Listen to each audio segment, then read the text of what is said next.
السلام علیکم ورحمۃ اللہ وبرکاتہ۔ آج میں آپ کے سامنے سورہ یونس کی آیات 19 اور 20 19 اور 20 اس کا ترجمہ لے کر حاضر ہوں، سماعت فرمائیے۔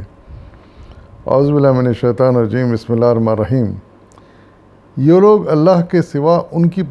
پرستش کر رہے ہیں جو ان کو نہ نقصان پہنچا سکتے ہیں نہ نفع، اور کہتے یہ ہیں کہ یہ اللہ کے ہاں ہمارے سفارشی ہیں۔ اے محمد صلی اللہ علیہ وسلم، ان سے کہو کیا تم اللہ کو اس بات کی خبر دیتے ہو جسے وہ نہ آسمانوں میں جانتا ہے نہ زمین میں؟ پاک ہے وہ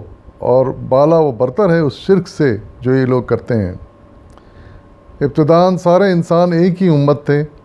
بعد میں انہوں نے مختلف عقیدے اور مسلک بنا لیے، اور اگر تیرے رب کی طرف سے پہلے یہ بات طے نہ کر لی گئی ہوتی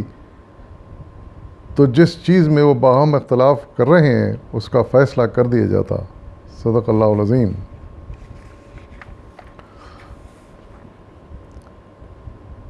ان آیات میں اللہ تعالیٰ نے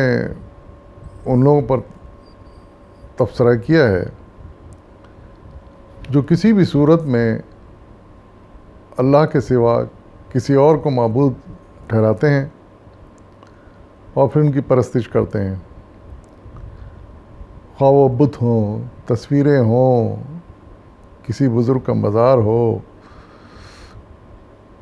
یا کوئی شخصیت ہو، جو بھی ہو، اللہ کے سوا وہ جس کی بھی پرستش کرتے ہیں ان کو اگر ٹوکا جائے اس بات پر تو عام طور پر ان کا جواب ہی ہوتا ہے یہ تو ہم اللہ تعالیٰ تک پہنچنے کا ذریعہ ان کو بنایا ہم نے، اور ان کی سفارش کے ہم سے کے متوقع ہیں، یہ اللہ کے ہماری سفارش کریں گے، یہ عذر پیش کرتے ہیں۔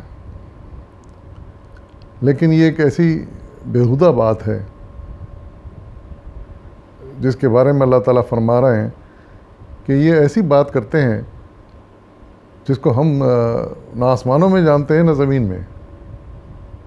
یعنی خالق کائنات وہ کہہ رہا ہے کہ ہمیں نہیں معلوم کہ کس کو خدا ٹھہراتے ہیں، کیوں ٹھہراتے ہیں،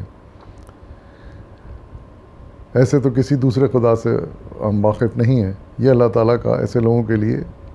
تبصرہ ہے۔ اور پھر اللہ تعالیٰ فرماتے ہیں کہ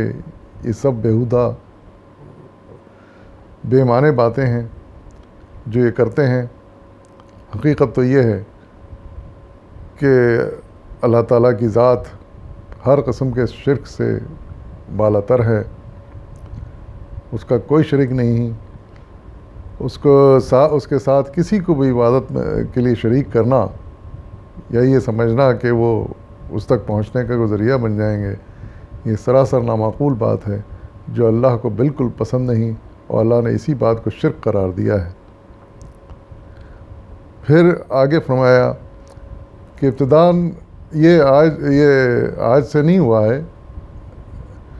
کہ جو ہے یہ اس طرح کے لوگ شرک میں مبتلا ہو گئے ہیں، پہلے تو یہ خدا واحد بزرگ برتر کی عبادت کیا کرتے تھے اور صرف اسی کو خدا مانتے تھے، اللہ مانتے تھے، لیکن بعد میں یہ آہستہ آہستہ انہوں نے یہ شاخیں نکال لیں، شوشے چھوڑ دیے، خود بھی بہکے بعض لوگ اور دوسروں کو بھی بہکایا، جس کا نتیجہ ہم آج دیکھتے ہیں کہ بے شمار فرقے اور بے شمار عقیدے ہیں۔ لیکن پھر اللہ تعالیٰ فرما رہے ہیں کہ یہ اختلاف ہم ایک ہی جھٹکے میں دور کر سکتے ہیں، لیکن اس کا وقت ہم نے طے کر رکھا ہے، اور وہ ہے قیامت کا وقت۔ وہی فیصلہ کن وقت ہوگا، اسی وقت ان کے یہ عقیدے سارے مسمار ہو جائیں گے، اور اللہ تعالیٰ کی ایک ذات کی اس وقت حکمرانی ہوگی اور جلوہ گری ہوگی۔ اس وقت سب کو پتہ چل جائے گا کہ ان کی کیا حیثیت ہے، یہ جن کے